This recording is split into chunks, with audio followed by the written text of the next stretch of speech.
Hai teman-teman. Kemarin kan kita sudah membahas pencernaan makanan dari mulut ya.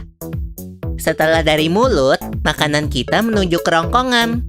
Kerongkongan adalah suatu saluran seperti tabung sepanjang 20 cm yang menghubungkan antara rongga mulut dengan lambung.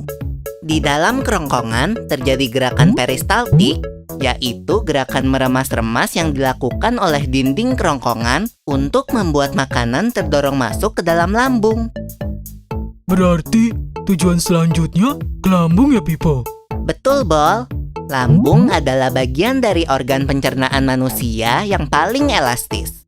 Lambung berbentuk seperti kantong dan terletak di dalam rongga perut sebelah kiri atas.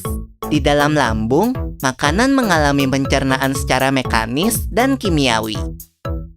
Pencernaan mekanis dilakukan oleh dinding atau otot lambung yang meremas dan mengaduk makanan. Pencernaan kimiawi dilakukan oleh getah lambung yang dihasilkan oleh kelenjar getah lambung. Getah lambung mengandung enzim pepsin, enzim renin, dan asam klorida. Enzim pepsin berfungsi untuk memecah protein menjadi pepton. Enzim renin berfungsi untuk mengendapkan protein susu menjadi kasein. Asam klorida atau HCl berfungsi untuk mengasamkan makanan dan membunuh kuman yang masuk bersama makanan. Nah, habis ini makanan kita pergi ke toilet ya? Hihihi. Ah, kamu ini belum, Bol. Selanjutnya, makanan dicerna di usus halus dulu. Usus halus merupakan usus terpanjang dalam saluran pencernaan karena panjangnya mencapai 6 hingga 7 meter. Di dalam usus halus terdapat cairan khusus yang membantu penyempurnaan pencernaan makanan. Oh iya, usus halus terdiri dari 3 bagian, yaitu usus 12 jari, usus kosong, dan usus penyerapan. Apa aja ya fungsinya? Usus 12 jari atau disebut juga duodenum memiliki panjang kira-kira 25 cm.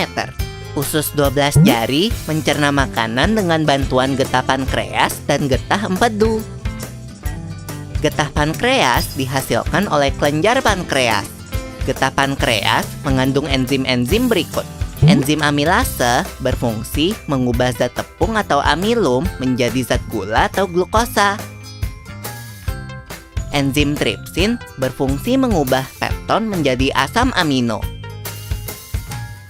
Enzim lipase berfungsi mengubah lemak menjadi asam lemak dan gliserol. Kalau getah empedu dihasilkan oleh hati dan disimpan dalam kantong empedu. Getah empedu berfungsi untuk mencerna lemak.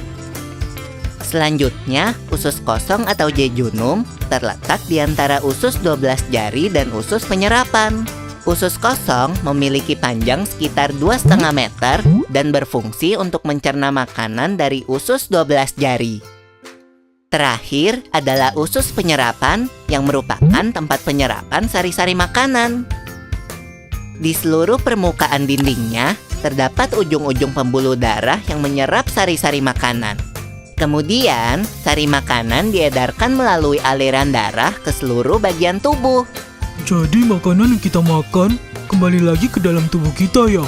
Iya, Bol. Habis itu, sisa makanan yang dicerna masih berlanjut ke usus besar. Nah, usus besar berfungsi menyerap cairan, vitamin, dan mineral dari sisa-sisa makanan yang telah diserap oleh usus halus.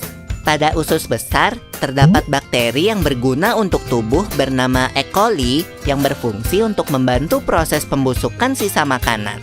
Proses pembusukan sisa makanan akan menghasilkan kotoran atau feses yang kemudian dikeluarkan melalui anus.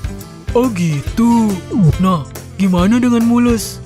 Itu disebabkan oleh apa ya, Pipo?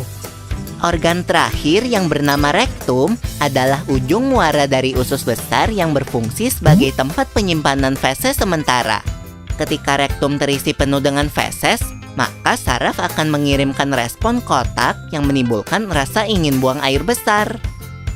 Anus adalah lubang di bagian bawah pantat yang berfungsi sebagai tempat keluarnya feses dari tubuh. Jadi begitu ya, seluruh proses pencernaan dalam tubuh kita. Iya, Bol. Seenak-enaknya makanan yang aku makan, ujung-ujungnya untuk dibuang lagi. Tapi ingat, kan ada juga sari makanan yang menyebar menjadi energi untuk tubuh kita. Betul juga ya. Oh ya Pipo, ngomong-ngomong soal pencernaan, kamu pernah sakit perut gak? Tentu saja, Bol. Kenapa ya perut kita bisa sakit? Nanti akan kita bahas bersama di video selanjutnya ya, Bol.